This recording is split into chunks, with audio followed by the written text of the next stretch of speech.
right, we're going to talk about applications of exponential functions now.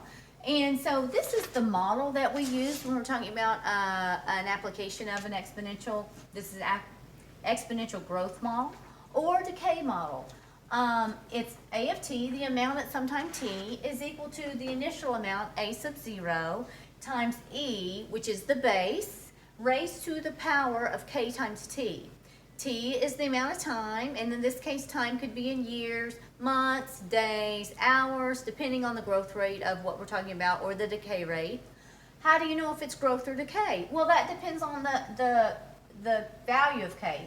If k is positive, then it's a growing function.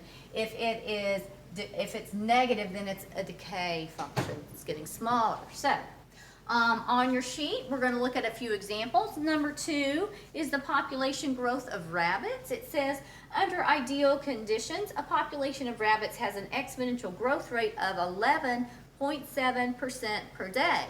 So, for number 2, they tell us that K is 11.7% per day, which in decimal is 0.117.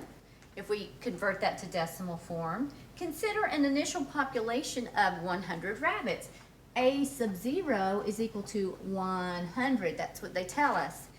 A, find the exponential growth function. This is the exponential growth function, so let's fill in what we know for this.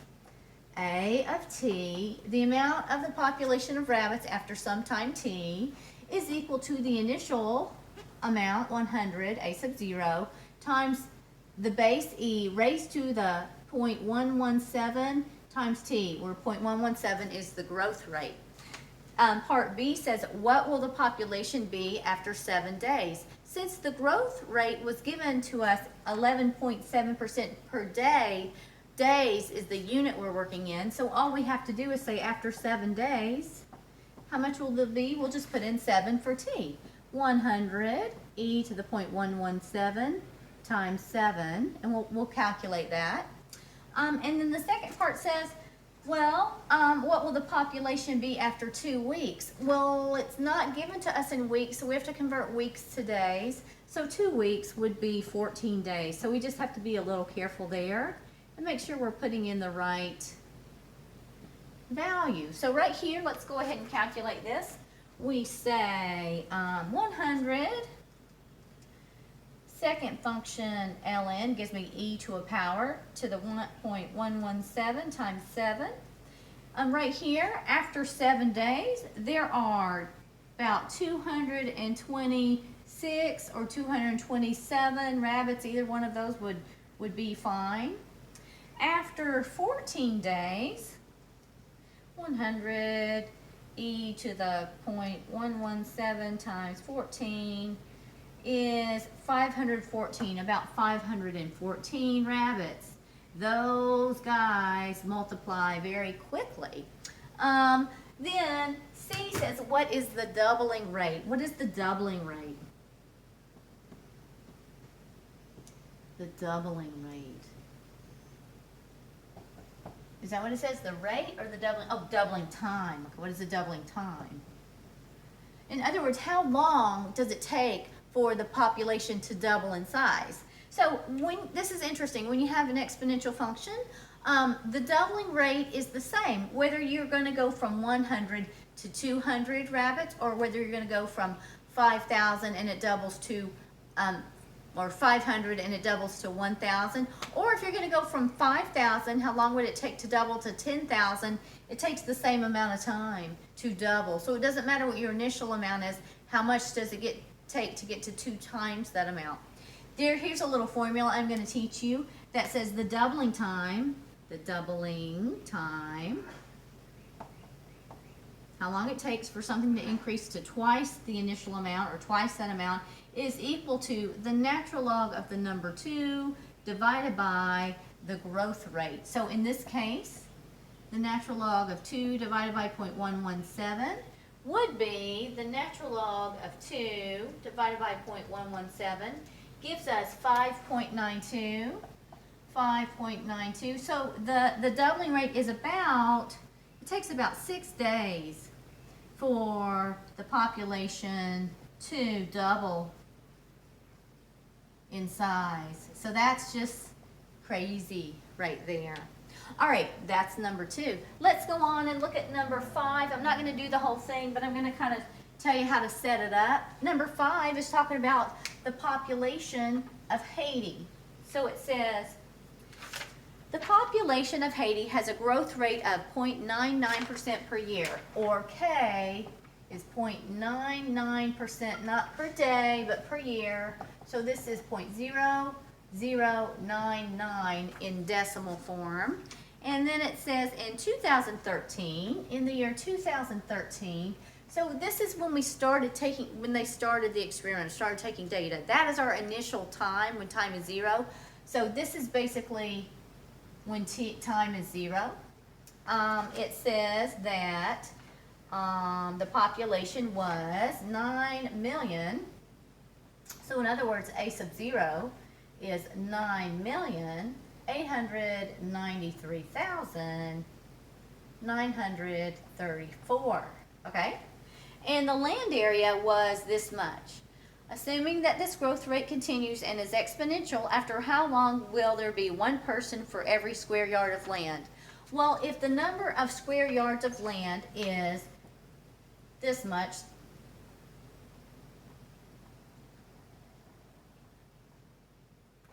they want to know basically when, at what point in time will there be this many people. So we say this is what A of t has to equal to.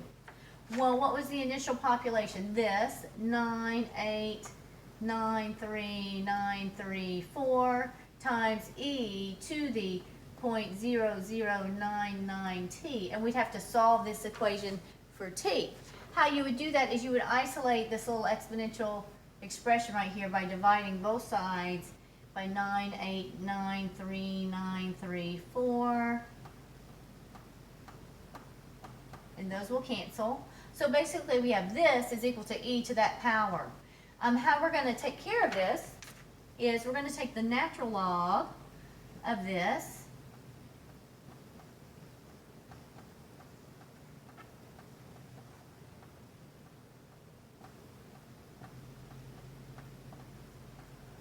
is equal to the natural log of e to the 0.0099t. These undo each other. It's inverses undoing each other. So basically we have this is equal to 0.0099t. We'll divide both sides by 0.0099. And that's going to tell us what t is equal to. Now this is going to be some amount of years. And that's going to say how long it took to get to that point. But if they said in what year would this occur? So let's just finish this one. I'm going to put in the natural log of 32961561600 divided by 9893934 divided by 0.0099, I get 819.3, so about 819 years. So it's going to take about 819 years before there is 1 person for every square foot of land in Haiti. In what year would that occur? What did it say? In what year would that occur? Well, when did we start taking data? In the year 2013. So the year that this is going to happen, if all this continues along at the same rate, we would just add this together. So that's 9 to 12, 3, 8, and 2832. If all of this rate continues the same, population rate considers the same, there will be 1 person for every square yard of land in Haiti. Okay, that's number 5. I'm going to skip 14 for now, and I want to go ahead and talk about carbon dating. It's very interesting, carbon dating. This is how you can tell how old something is by using carbon dating. So if you find, this is basically how it works. If you find something and you want to know how old it is, something old, you measure how much carbon-14 is in there. Then you take something present day and say, well, how much is in something present day? And you're just like, well, it's this much. So you say, oh, this thing that I found has this percentage of the original left in it. Okay, you figure out how much it has in relation to how much it originally had. And knowing the decay rate of carbon-14, you can figure out how old it is. So that's what we're about to do. One thing we have to know is what the decay rate is of carbon-14. They didn't mention this, but I'm just going to tell you, and I will give this to you so you can just know that the decay rate, the decay rate of carbon-14 is equal to negative 0.000121. This is the decay rate of carbon-14. I will give that to you.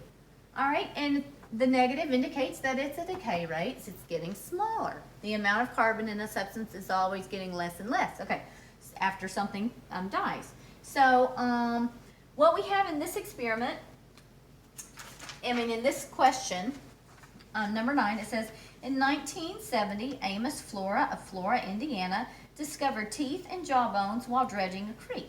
Scientists determined that the bones were from a mastodon that had lost 77.2% of their carbon-14. How old were the bones at the time that they were discovered? So they found these bones, and we said it had lost 77.2% of the original amount of carbon-14. That's what it's saying. Okay, so let's have two little points of discussion. One is how accurate is carbon-14 dating? It is not super accurate. For one thing, how accurate can you measure how much is there? That's one inaccuracy. And then another one is, do we have any present day mastodons that we can compare these with? I don't know of any. So what they probably do is find an elephant bone, something similar, and measure that and say, oh, well, this is what it would be. So there's some inaccuracies there. So we have to go with that. We have to understand that. So it's going to get us in the ballpark of when this, how old this was. Now let's talk about this. If something has lost this much, how much is left? So if I say to you, I've lost 30% of what I had, how much do I have left? I have 70% left. Or if I said, I've lost 75% of this, how much do I have left? I have 25% left. How can we figure that out? We naturally subtract it from 100. So if something has lost this much of the original, how much is left is 100% minus 77.2%, which is 22.8% of the original times the original amount is how much is left. If we convert this to decimal, then how much is a carbon-14 is there at time t? In other words, what's the amount after some time has passed? After some time has passed, when we find it later on, we found that it had this much. 0.228 times a sub 0 is how much of carbon-14 there is at the time it's found.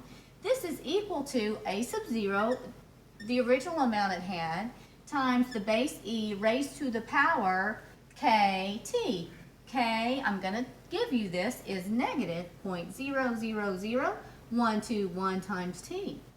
We have to solve this for t, and that's going to tell us how much time has passed since they found these bones. So we have to solve for t.